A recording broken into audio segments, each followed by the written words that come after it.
नमस्कार, आपका एक बार फिर से स्वागत है WWE news Hindi YouTube channel के एक और नए एंड लेटेस्ट एपिसोड में।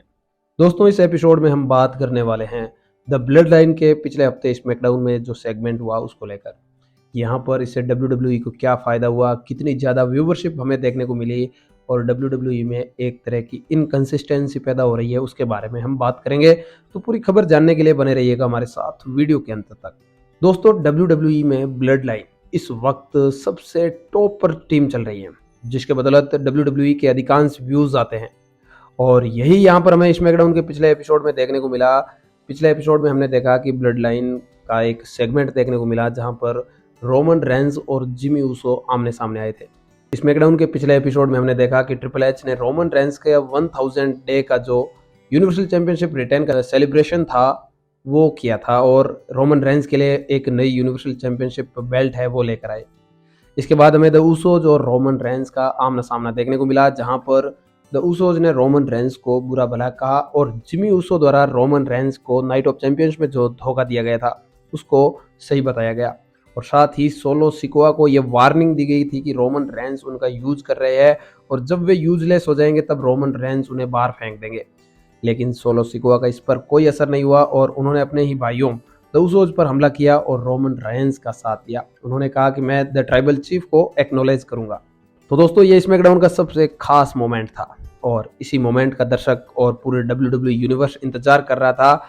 और इस बात को लेकर WWE ने अपने ट्विटर हैंडल पर एक पोस्ट शेयर की है, जिसमें उन्होंने बताया कि द ब्लड लाइन का जो सेगमेंट है उसे सोशल मीडिया पर अब तक 40 मिलियन व्यूज मिल चुके हैं और इसके लिए उन्होंने पूरे WWE यूनिवर्स को धन्यवाद दिया है। दोस्तों, वैसा देखा जाए तो WWE के लिए और ब्लड लाइन के लिए यह बेहद अच्छी बात है कि उनके बदौलत WWE को इतने सारे व्यूज मिल रहे हैं, क्योंकि ब्लड लाइन और रोमन रेंज इस वक्त WWE के सबसे टॉप सुपरस्टार है। ऐसे में उनकी स्टोरी लाइन को देखना हर कोई चाहता है और इसी कारण ये इतने व्यूज आए हैं। इसके बाद WWE में एक तरह की इनकंसिस्टेंसी पैदा हो रही है।